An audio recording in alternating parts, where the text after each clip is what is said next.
वो जन्नत निशा, वो वादियां, वो सादगी, वो शामो सहर, वो हसीन चिनार, जन्नती निगार, उसकी माजी में छुपे कई सवाल। वो बेमिसाल है, जी हाँ, वो कश्मीर है जो न सिर्फ कुदरत की खूबसूरती से लबरेज है, बल्कि वहाँ की रस्म रिवाज, तहजीबें और रिवायतें भी काबिल तारीफ हैं। शायर उसे हिंदुस्तान का कोहिनूर कहते हैं, दुनिया उसे कश्मीर कहकर पुकारती है। वहाँ की पाकीज़गी और रस्म रिवाज से हम हर हफ्ते आपको रूबरू करवाएंगे। तो पेश है हमारी एक खास पेशकश, कश्मीर कॉलिंग, और आपके साथ मैं हूँ सुषमा।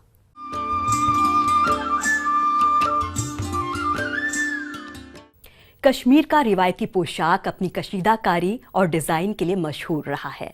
भले ही अब कश्मीर के लोग हर रोज़ इन रिवायती पोशाक को नहीं पहनते हैं, लेकिन यहाँ आने वाले दुनिया भर के सैलानियों के लिए यहाँ का रिवायती पोशाक हमेशा दिलचस्पी का मरकज रहा है। रिवायती कश्मीरी पोशाक पहने इन लोगों को देखकर पहली नजर में आपको लग रहा होगा कि ये कश्मीर के बाशिंदे हैं, लेकिन सच तो यह है कि ये कश्मीर के बाशिंदे नहीं, बल्कि सैलानी हैं। ये कश्मीर का खास पोशाक फेरन है, जिसे मर्द और औरत दोनों पहनते हैं। कश्मीर के लोग ठंड से बचने के लिए फेरन जरूर पहनते हैं। आमतौर पर ठंड के मौसम में मोटे ऊनी कपड़े से बने फेरन पहने जाते हैं और गर्मियों के दौरान सूती कपड़ों से बने फेरन को पहनकर कश्मीरी फख्र महसूस करते हैं। महिलाएं फेरन के साथ रिवायती ज्वेलरी भी पहनती हैं, जो इनकी खूबसूरती में और इजाफा कर देती है। साथ ही सिर से कंधे तक फैला कसाबा भी महिलाएं पहनती हैं। कश्मीर का ये रिवायती पोशाक सैलानियों के लिए हमेशा दिलचस्पी का मरकज रहा है। यहाँ आने वाले हर सैलानियों के लिए इन रिवायती पोशाक को पहनना एक यादगार लम्हा होता है। सैलानी इन रिवायती पोशाक और ज्वेलरी को पहनकर यहाँ की खूबसूरत यादें सहेजकर अपने साथ ले जाते हैं। एक्चुअली हमने टीवी में देखा था बुमरो बुमरो, हमारे लिए तो वही मूवीज का ही है सारा सीन। फिर हम श्रीनगर आए, we just entered this garden. फिर हमने देखा यहाँ पे फोटोज सब क्लिक कर आ रहे हैं, then we tried it and we are looking so beautiful. बहुत अच्छा लग रहा है। ये फिल्म्स में देखा है, तो मेरी मामा बोली थी एक बार हमें ट्राई कर लेते हैं, फिर देखते हैं कि आपस में कैसे लगते हैं। मेरे को बहुत पसंद आई। कश्मीर के रिवायती पोशाक दिखने में अरब, ईरान और तुर्किस्तान में पहने जाने वाले पोशाक जैसे ही होते हैं। ऐसा माना जाता है कि 14वीं सदी में कश्मीर में ये रिवायती पोशाक मशहूर हुआ। बदलते वक्त के साथ कश्मीर के लोग भले ही अब हर रोज इन रिवायती पोशाक को नहीं पहनते, लेकिन यहाँ के हर तबके के लोग फेरन जरूर पहनते हैं। हालांकि कश्मीर के दूर दराज के इलाके में अभी भी ये रिवायती पोशाक पहना जाता है। यहाँ की रिवायती ज्वेलरी ज्यादातर चांदी की होती है, क्योंकि यहाँ की महिलाएं चांदी की ज्वेलरी पहनना ज्यादा पसंद करती हैं। भले ही यहाँ रिवायती पोशाक को हर रोज नहीं पहनते, लेकिन कई रिवायती चीजों में थोड़ा बदलाव कर यहाँ के लोग जरूर पहनते हैं। ट्रेडिशन खत्म नहीं होती है, हिस्ट्री रिपीट्स। जिस तरह हिस्ट्री रिपीट करती है, इसी तरह ये वापस आ जाएंगे। अब हर एक ये महसूस करता है कि हमें हेरिटेज को बचाना है। हेरिटेज में सिर्फ आपके खूबसूरत मकान नहीं है, हेरिटेज में आपकी जेवरात है, हेरिटेज में आपके अल्टरनेशन आ सकती है। जैसे फेरन है, उसमें थोड़ी सी बहुत अल्टरनेशन आती है। कश्मीरी रिवायती पोशाक फेरन दूसरे प्रदेश में मशहूर हो रहा है। खासतौर पर यहाँ आने वाले सैलानियों के बीच फेरन हमेशा मशहूर रहा है। कश्मीर के लोग भी अपनी अनूठी विरासत और पहचान से जुड़कर फख्र महसूस करते हैं। शायद यही वजह है कि यहाँ के ज्यादातर लोग इन रिवायती पोशाकों का इस्तेमाल करना नहीं भूले हैं। Sanam Tasadduq, ETV news, Srinagar. श्रीनगर की डल झील, नगीन झील और झेलम नदी के पानी पर आबाद हाउस बोट कश्मीर के माजी की शान को बयां करते रहे हैं। या यूं कहें कि हाउस बोट के बिना कश्मीर का टूरिज्म इंडस्ट्री अधूरा है, क्योंकि देशी विदेशी सैलानी ज्यादातर अपना वक्त हाउस बोट में ही बिताना पसंद करते हैं। झील की लहरों पर चलते शिकारे और इस झील में तैरते लकड़ी के शानदार घर यानी हाउस बोट। ये कश्मीर का खूबसूरत नगीन झील है, जहां दुनिया भर के सैलानी शिकारे पर सैर करने और इन खूबसूरत हाउस बोट में ठहरने आते हैं। इसमें ठहरने वाले सैलानियों को शांति और सुकून का ऐसा खूबसूरत एहसास होता है कि यहाँ से दूर होने का मन ही नहीं करता। कश्मीर की पहचान हाउस बोट शुरुआत में अंग्रेजों का आरामगाह हुआ करता था। बाद में हाउस बोट का इस्तेमाल कश्मीर के लोग करने लगे। वक्त के साथ हाउस बोट कश्मीर टूरिज्म का हिस्सा बन गया। स्टेट टूरिज्म डिपार्टमेंट की ओर से हाउस बोट में मेहमानों को मिलने वाली सुविधा के मुताबिक ग्रेडिंग की जाती है, जिनमें सुपर डिलक्स, डिलक्स और डोरमेट्री ग्रेड है। यहाँ कई ऐसे परिवार हैं जिनके पास कई हाउस बोट हैं, जिनमें दुनू परिवार भी शामिल है। इस परिवार के हाउस बोट कारोबार को शुरू किए 100 साल पूरे हो गए हैं। इसी खुशी में दोनों परिवार ने अपने हाउस बोट में शानदार कार्यक्रम का आयोजन किया। इस दौरान कहवे की चुस्की के साथ महफिल में गीत संगीत पेश किए गए।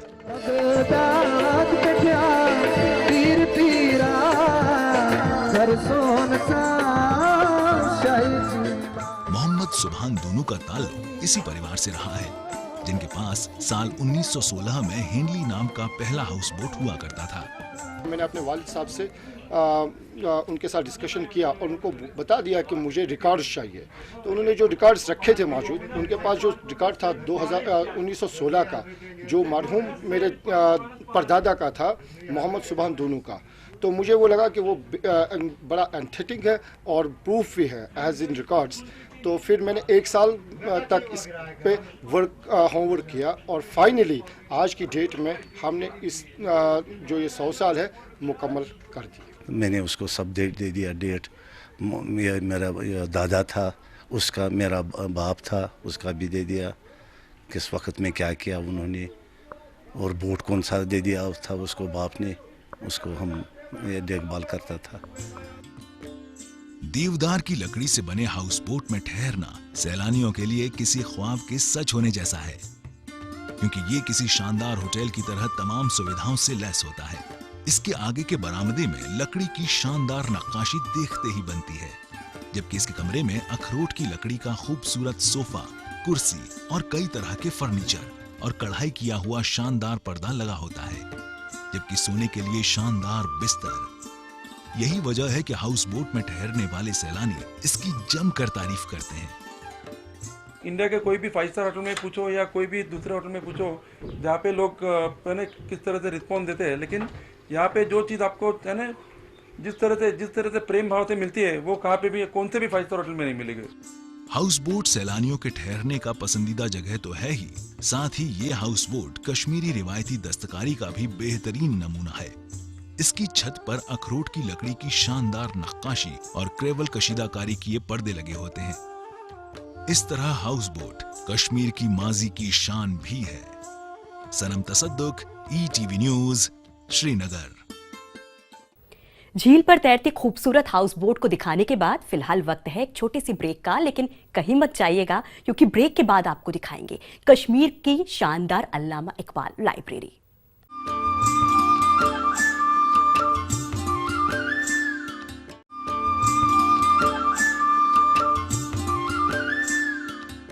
ब्रेक के बाद एक बार फिर से आप सभी का स्वागत है। कश्मीर की अदब, फन और कारीगरी की तारीखी अहमियत है। कश्मीर के लोगों के जीने का अंदाज अदब और फन किस तरह का रहा है, इसकी गवाह है कश्मीर के अल्लामा इकबाल लाइब्रेरी में मौजूद नायाब मैन्युस्क्रिप्ट और किताबें।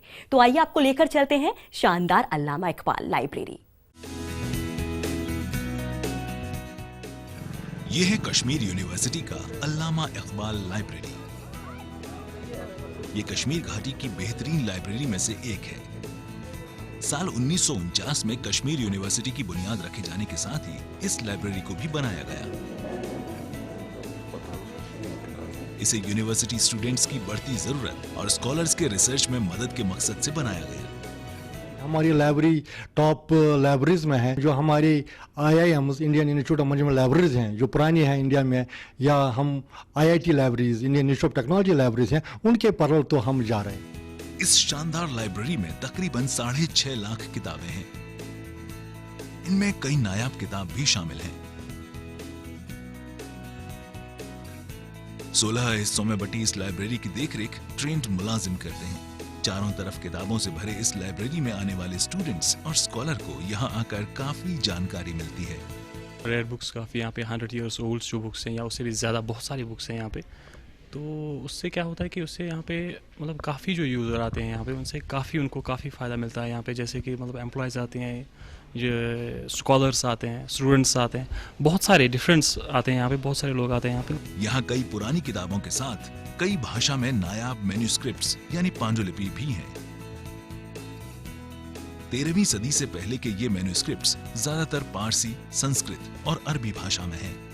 इन मैन्युस्क्रिप्ट्स को ट्रेंड मुलाजिम काफी संभाल कर रखते हैं ताकि ये खराब न हो। पर्शियन में ज़्यादा है और अरबिक में भी है और उर्दू में भी है, वो भी कम है। और एक कलेक्शन हमारी यहाँ इसमें है मैन्युस्क्रिप्ट में, वो शारदा की है।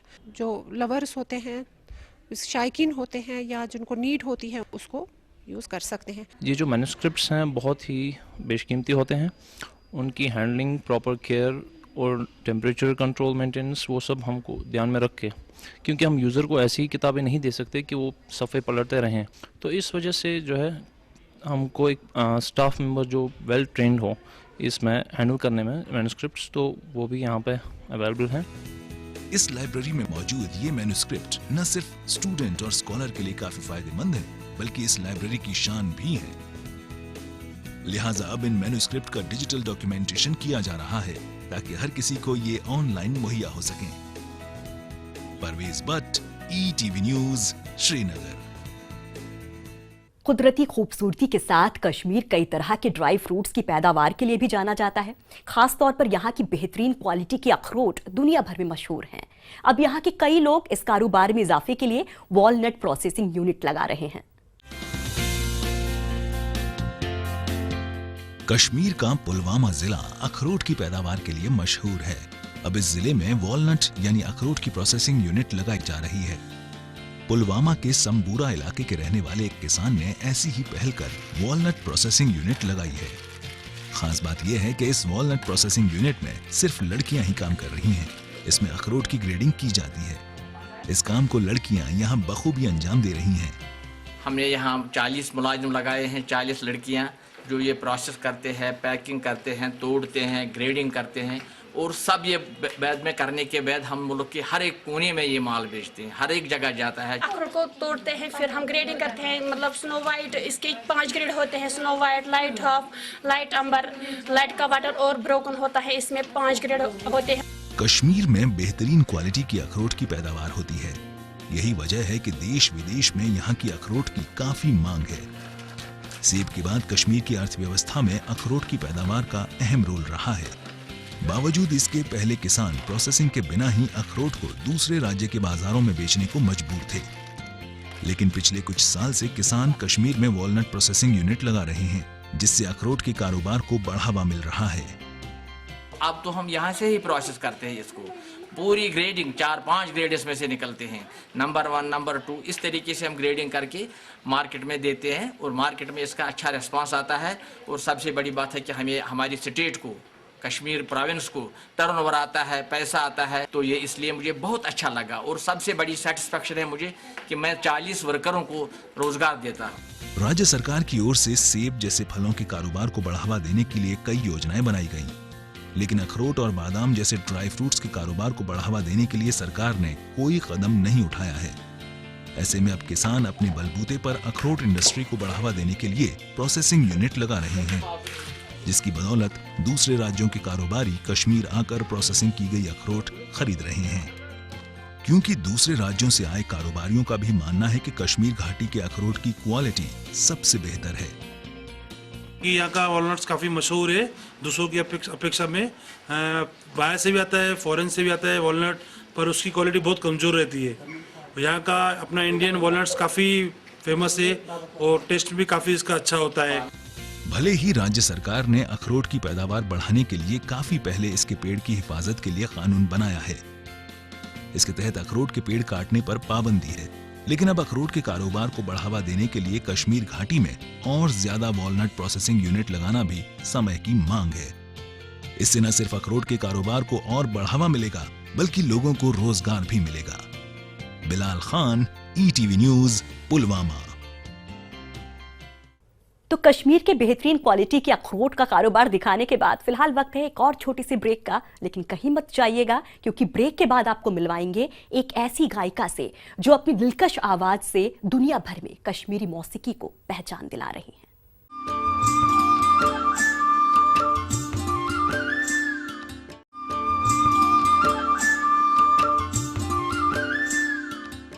ब्रेक के बाद एक बार फिर से आप सभी का स्वागत है।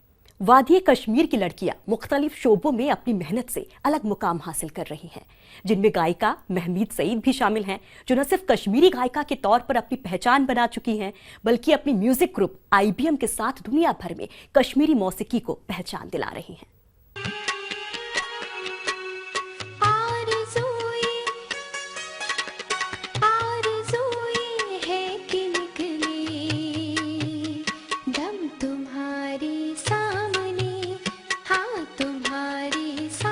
ये शबनमी आवाज है कश्मीर घाटी की रहने वाली सुरों की मल्लिका महमीद सईद की। तुम हमारे सामने हो, हम तुम्हारे सामने। अपनी जादुई आवाज से कश्मीर के लोगों के दिलों पर राज करने वाली महमीद दुनिया भर में कश्मीरी मौसीकी को दोबारा पहचान दिला रही हैं।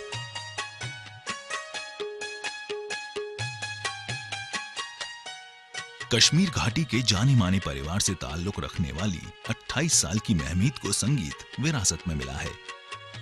बचपन से ही इनकी मां यास्मीन सईद ने इन्हें संगीत की तालीम देनी शुरू कर दी थी, जो खुद भी संगीत में ग्रेजुएट थीं।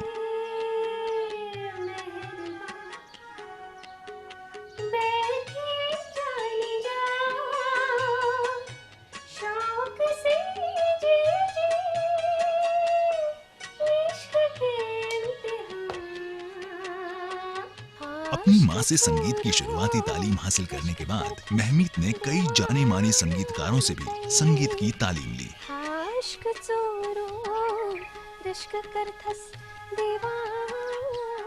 लेकिन आपको ये जानकर हैरानी होगी कि संगीत के साथ साथ महमीद मास कम्युनिकेशन में मास्टर डिग्री और पब्लिक एडमिनिस्ट्रेशन की मास्टर्स डिग्री भी हासिल कर चुकी हैं।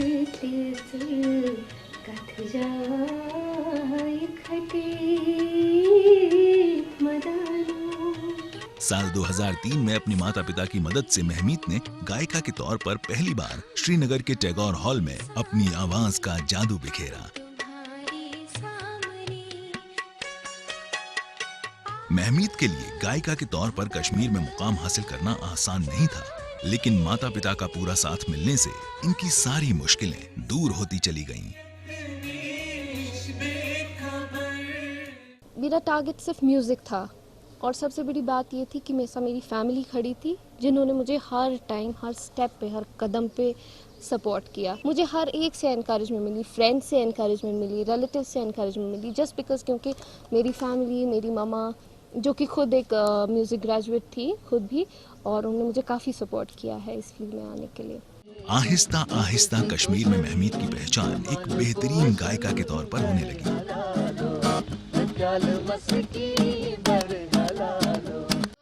इसके बाद साल 2004 में महमीद का पहला वीडियो एल्बम आया, चिल्लमा रोशे रोश। इस एल्बम ने पूरी वादी में धूम मचा दी।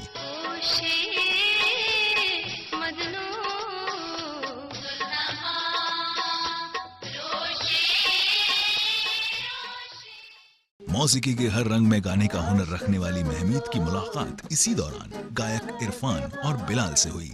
इसके बाद महमीद ने दोनों के साथ मिलकर रिवायती कश्मीरी मौसीकी को पहचान दिलाने के लिए IBM म्यूजिकल ग्रुप बनाया। फिर क्या था, इन तीनों फनकारों की आवाज एक साथ वादी में गूंजने लगी।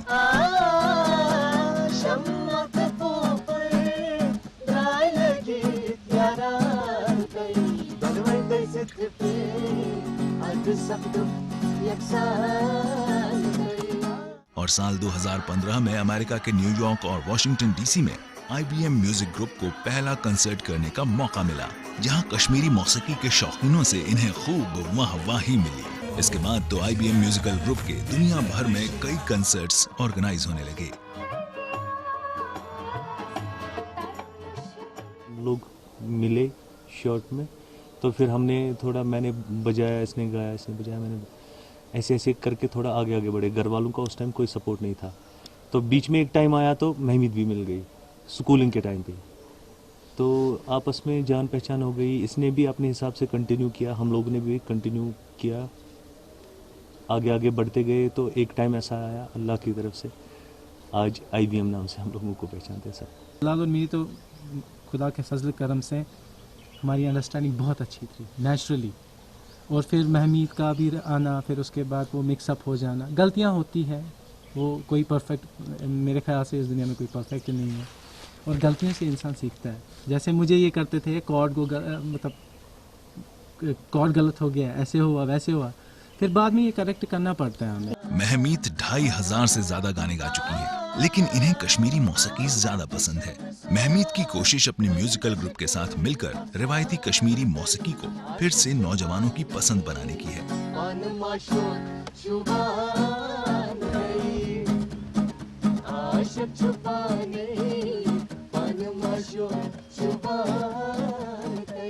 म्यूज़िक एक बहुत अच्छा तरीका है जिससे हम कन्विंस कर सके, मोटिवेट कर सके अपनी लैंग्वेज की और अपने लिटरेचर की और यंग जनरेशन है उनको।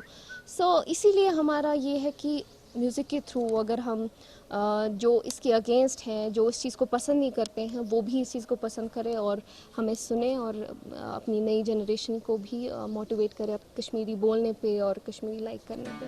कश्मीरी मौसीकी को न सिर्फ कश्मीर घाटी में बल्कि दुनिया भर में दोबारा पहचान दिलाने के लिए महमीद को देश का बेहद सम्मानित अवार्ड पद्मश्री के लिए नॉमिनेट किया जा चुका है।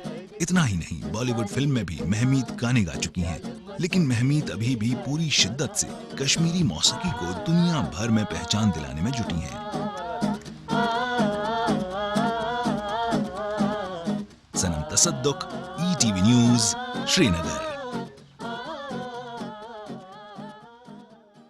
कश्मीर कॉलिंग की इस खास पेशकश में आज के लिए बस इतना ही। मुझे दीजिए इजाजत, लेकिन देश और दुनिया की खबरों के लिए देखते रहिए ETV न्यूज़।